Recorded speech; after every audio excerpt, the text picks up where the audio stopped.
Recording by Becky Crackle, Canal Winchester, Ohio. This is Romeo and Juliet by William Shakespeare. Act 4, Scene 1, Friar Lawrence's cell. Enter Friar Lawrence and Paris. Friar. On Thursday, sir. The time is very short. Paris. My father Capulet will have it so, and I am nothing slow to slack his haste. Friar. You say you do not know the lady's mind. Uneven is the course. I like it not. Paris. Immoderately she weeps for Tybalt's death, and therefore have I little talked of love, for Venus smiles not in a house of tears. Now, sir, her father counts it dangerous that she do give her sorrow so much sway, and in his wisdom hastes our marriage, to stop the inundation of her tears, which, too much minded by herself alone, may be put from her by society. Now do you know the reason of this haste? Friar. Aside. I would I knew not why it should be slowed. Look, sir, here comes the lady toward my cell. Enter Juliet. Paris. Happily met, my lady and my wife. Juliet. That may be, sir, when I may be a wife. Paris. That may be, must be, love, on Thursday next. Juliet. What must be, shall be. Friar. That's a certain text. Paris. Come you to make confession to this father? Juliet. To answer that, I should confess to you. Paris. Do not deny to him that you love me. Juliet. I will confess to you that I love him. Paris. So will ye, I am sure, that you love me. Juliet. If I do so, it will be of more price, being spoke behind your back than to your face. Paris. Poor soul, thy face is much abused with tears. Juliet.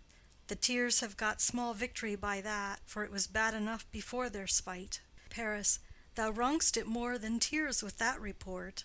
Juliet. That is no slander, sir, which is a truth, and what I spake it to my face. Paris. Thy face is mine, and thou hast slandered it. Juliet. It may be so, for it is not mine own. Are you at leisure, holy father, now, or shall I come to you at evening mass? Friar. My leisure serves me, pensive daughter, now. My lord, we must entreat the time alone. Paris. God shield I should disturb devotion. Juliet. On Thursday early will I rouse you. Till then, adieu, and keep this holy kiss. Exit. Juliet. Oh, shut the door, and when thou hast done so, come weep with me, past hope, past cure, past help. Friar. Ah, Juliet, I already know thy grief. It strains me past the compass of my wits.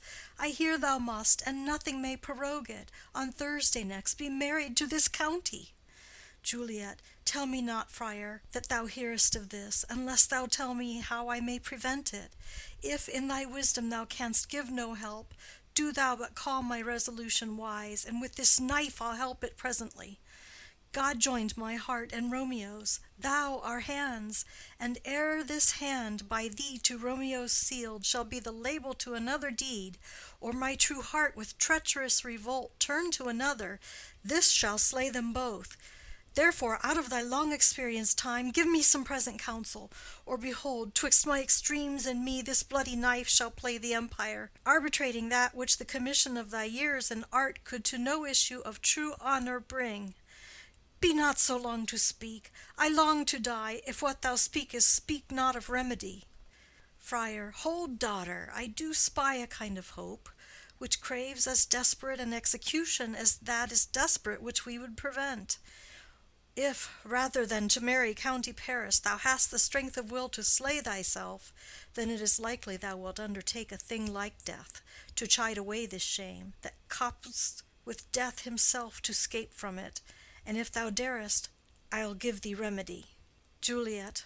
Oh, bid me leap rather than marry Paris from off the battlements of yonder tower, or walk in thievish ways, or bid me lurk where serpents are, chain me with roaring bears, or shut me nightly in a charnel house, or covered quite with dead men's rattling bones, with reeky shanks and yellow chapless skulls, or bid me go into a new-made grave, and hide me with a dead man in his shroud, things that to hear them told have made me tremble, and I will do it without fear or doubt, to live an unstained wife to my sweet love. Friar. Hold then. Go home, be merry, give consent to marry Paris. Wednesday is tomorrow. Tomorrow night look that thou lie alone. Let not thy nurse lie with thee in thy chamber. Take thou this vial, being then in bed, and this distilled liquor drink thou off, when presently through all thy veins shall run a cold and drowsy humor, for no pulse shall keep his native progress, but surcease. No warmth, no breath shall testify thou livest. The roses in thy lips and cheeks shall fade to paly ashes. Thy eyes' windows fall like death when he shuts up the day of life. Each part deprived of supple government shall, stiff and stark and cold, appear like death. And in this borrowed likeness of shrunk death thou shalt continue 42 hours, and then awake as from a pleasant sleep. Now, when the bridegroom in the morning comes to rouse thee from thy bed, there art thou dead. Then, as the manner of our country is, in thy best robes, uncovered, on the bier, thou shalt be borne to that same ancient vault, where all the kindred of the Capulets lie. In the meantime, against thou shalt awake, shall Romeo by my letters know our drift, and hither shall he come, and he and I will watch thy waking, and that very night shall Romeo bear thee hence to Mantua, and this shall free thee from this present shame, if no inconstant toy nor womanish fear abate thy valor in the acting it.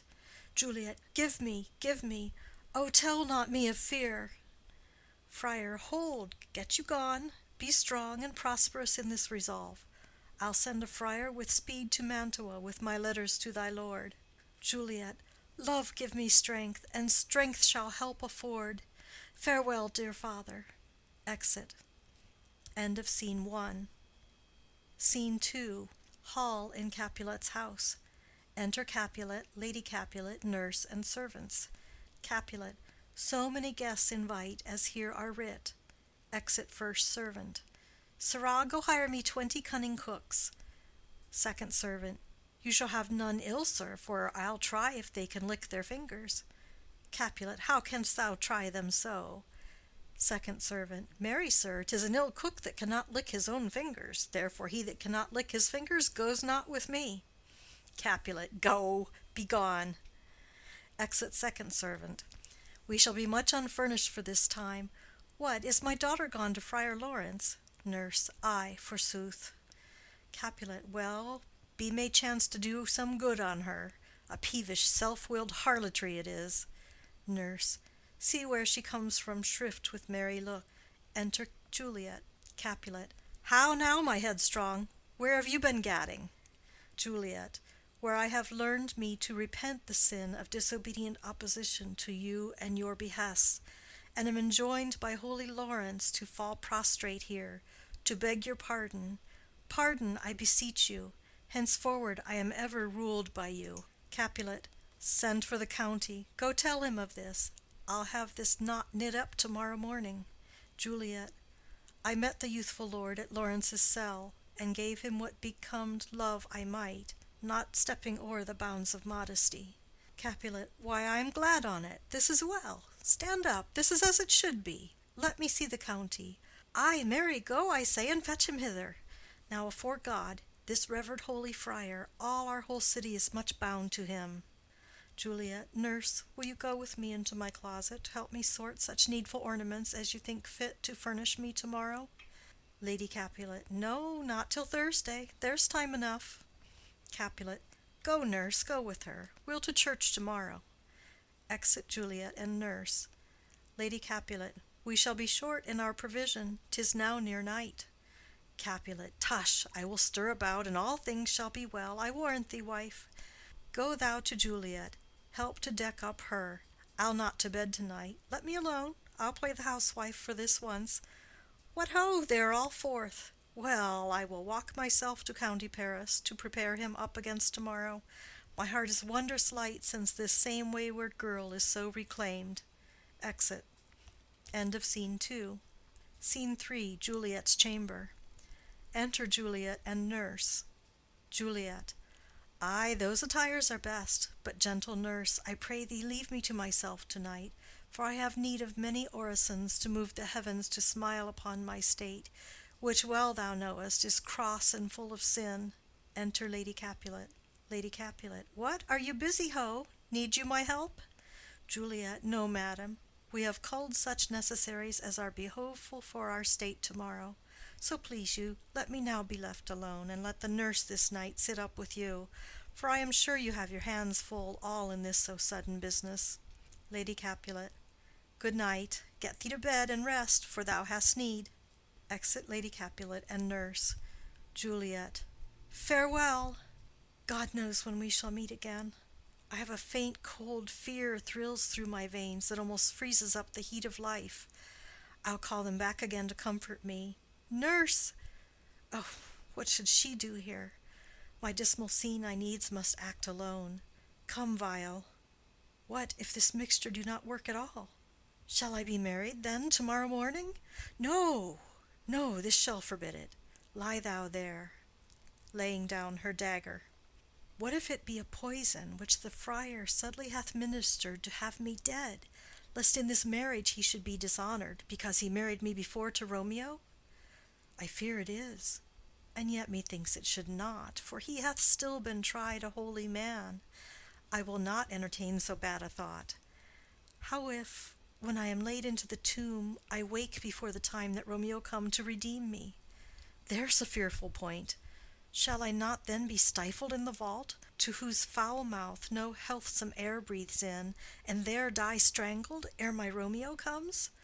Or if I live, is it not very like the horrible conceit of death and night, together with the terror of the place, as in a vault, an ancient receptacle, where for this many hundred years the bones of all my buried ancestors are packed, where bloody Tybalt, yet but green in earth, lies festering in his shroud, whereas they say at some hours in the night spirits resort? Alack, alack, is it not like that I, so early waking, what with loathsome smells and shrieks like mandrakes torn out of the earth, that living mortals, hearing them, run mad? Oh, if I wake, shall I not be distraught, environed with all these hideous fears, and madly play with my forefather's joints, and pluck the mangled Tybalt from his shroud, and in this rage with some great kinsman's bone, as with a club, dash out my desperate brains? Oh, look, methinks I see my cousin's ghost seeking out Romeo, that did spit his body upon a rapier's point. Stay, Tybalt, stay. Romeo, I come. This do I drink to thee. Throws herself on the bed. End of Scene 3. Scene 4. Hall in Capulet's house. Enter Lady Capulet and nurse. Lady Capulet. Hold, take these keys and fetch more spices, nurse. Nurse. They call for dates and quinces in the pantry. Enter Capulet. Capulet. Come, stir, stir, stir. The second cock hath crowed. The curfew bell hath rung. 'Tis 3 o'clock. Look to the baked meats, good Angelica. Spare not for cost. Nurse. Go, you cot queen, go. Get you to bed. Faith, you'll be sick to-morrow for this night's watching. Capulet. No, not a whit. What, I have watched ere now all night for lesser cause, and ne'er been sick. Lady Capulet. Ay, you have been a mouse hunt in your time, but I will watch you from such watching now. Exit Lady Capulet and nurse. Capulet. A jealous hood, a jealous hood. Now, fellow. Enter servants with spits, logs, and baskets. What's there? Servant 1. Things for the cook, sir, but I know not what. Capulet. Make haste, make haste. Exit servant 1. Sirrah, fetch drier logs. Call Peter, he will show thee where they are. Second servant. I have a head, sir, that will find out logs, and never trouble Peter for the matter. Exit. Capulet. Mass and well said. A merry horse, and ha! Thou shalt be loggerhead. Good faith, 'tis day. The county will be here with music straight, for so he said he would. Ah, I hear him near. Music within. Nurse! Wife! What ho! What, nurse? I say! Re-enter nurse. Go, waken Juliet. Go and trim her up. I'll go and chat with Paris. Hi, make haste, make haste. The bridegroom he is come already. Make haste, I say. Exit. End of Scene 4. Scene 5. Juliet's chamber. Juliet on the bed. Enter nurse. Mistress! What mistress? Juliet! fast, I warrant her. She, why, lamb, why, lady, fie, you slug abed, why, love, I say, madam, sweetheart, why, bride, what, not a word? You take your pennyworths now, sleep for a week, for the next night, I warrant, the county Paris hath set up his rest, that you shall rest but little. God forgive me! Mary and amen, how sound is she asleep! I must needs wake her. Madam, madam, madam, I let the county take you in your bed. He'll fright you up, in faith, will it not be? What, dressed and in your clothes, and down again? I must needs wake you. Lady, lady, lady! Alas, alas, help, help, my lady's dead! Oh, well a day that ever I was born! Some aquavitae, ho! My lord, my lady! Enter Lady Capulet. Lady Capulet, what noise is here?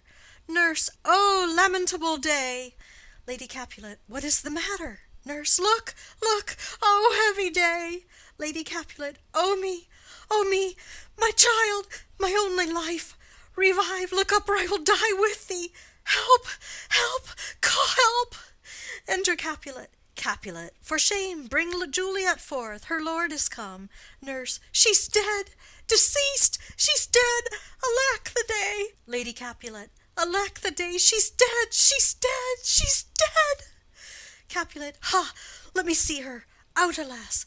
She's cold, her blood is settled, and her joints are stiff. Life and these lips have long been separated. Death lies on her like an untimely frost upon the sweetest flower of all the field. Accursed time! Unfortunate old man! Nurse, oh, lamentable day! Lady Capulet, oh, woeful time! Capulet, death that hath taken her hence to make me wail ties up my tongue and will not let me speak. Enter Friar Lawrence and Paris with musicians. Friar, come, is the bride ready to go to church? Capulet, ready to go, but never to return. O son, the night before thy wedding day hath death lain with thy bride. There she lies, flower as she was, deflowered by him. Death is my son-in-law, death is my heir. My daughter he hath wedded. I will die and leave him all, life, living, all is death's. Paris, have I thought long to see this morning's face, and doth it give me such a sight as this? Lady Capulet, accursed, unhappy, wretched, hateful day, most miserable hour that e'er time saw in lasting labor of his pilgrimage, but one poor and loving child, and one thing to rejoice and solace in, and cruel death hath catched it from my sight. Nurse, oh woe, oh woeful, woeful, woeful day! Most lamentable day, most woeful day that ever I did yet behold. O day, O day, O day, O hateful day! Never was seen so black a day as this. O woeful day, O woeful day! Paris, beguiled, divorced, wronged, spited, slain, most detestable death by thee beguiled, by cruel, cruel thee quite overthrown. O love, O life, not life, but love in death! Capulet, despised, distressed, hated, martyred, killed, uncomfortable time, why camest thou now to murder our solemnity? O child, my soul, and not my child, dead art thou, dead! Alack, my child is dead, and with my child my joys are buried. Friar, peace, ho! For shame, confusion's cure lives not in these confusions. Heaven and yourself had part in this fair maid. Now heaven hath all, and all the better is it for the maid. Your part in her you could not keep from death, but heaven keeps his part in eternal life. The most you sought was her promotion, for 'twas your heaven she should be advanced, and weep ye now, seeing she is advanced above the clouds, as high as heaven itself? Oh, in this love you love your child so ill that you run mad, seeing that she is well. She's not well married that lives married long, but she's best married that dies married young. Dry up your tears, and stick your rosemary on this fair corse, and as the custom is, in all her best array, bear her to church. For though fond nature bids us all lament, yet nature's tears are reason's merriment. Capulet. All things that we ordained festival turn from their office to black funeral. Our instruments to melancholy bells, our wedding cheer to a sad burial feast, our solemn hymns to sullen dirges change, our bridal flowers serve for a buried corse, and all things change them to the contrary. Friar. Sir, go you in, and madam, go with him, and go, Sir Paris, every one prepare to follow this fair course unto her grave. The heavens do lower upon you for some ill. Move them no more by crossing their high will. Exit Capulet, Lady Capulet, Paris, and Friar. First Musician. Faith, we may put up our pipes and be gone. Nurse. Honest good fellows, ah, put up, for well you know this is a pitiful case. Exit. First Musician. Ay, by my troth, the case may be amended. Enter Peter. Peter. Musicians, O musicians, heart's ease, and you will have me live. Play heart's ease. First Musician. Why heart's ease? Peter. O musicians, because my heart itself plays, my heart is full of woe. O play me some merry dump to comfort me. First Musician. Not a dump we, 'tis no time to play now. Peter. You will not then? First Musician. No. Peter. I will then give it you soundly. First Musician. What will you give us? Peter. No money on my faith, but the gleek. I will give you the minstrel. First Musician. Then will I give you the serving creature. Peter. Then will I lay the serving creature's dagger on your pate. I will carry no crotchets. I'll ray you, I'll faw you. Do you note me? First Musician. And you ray us and faw us, you note us. Second Musician. Pray you put up your dagger and put out your wit. Peter. Then have at you with my wit. I will dry beat you with an iron wit and put up my iron dagger. Answer me like men. When griping grief the heart doth wound, and doleful dumps the mind oppress, then music with her silver sound. Why silver sound? Why music with her silver sound? What say you, Simon Catling? First Musician. Marry, sir, because silver hath a sweet sound. Peter. Pretty. What say you, Hugh Rebeck? Second Musician. I say silver sound, because musicians sound for silver. Peter. Pretty too. What say you, James Soundpost? Third Musician. Faith, I know not what to say. Peter. Oh, I cry you mercy. You are the singer. I will say for you. It is music with her silver sound, because musicians have no gold for sounding. Then music with her silver sound, with speedy help, doth lend redress. Exit. First Musician. What a pestilent knave is this same! Second Musician. Hang him, Jack. Come, Will in here, tarry for the mourners and stay for dinner. Exit. End of Scene 5.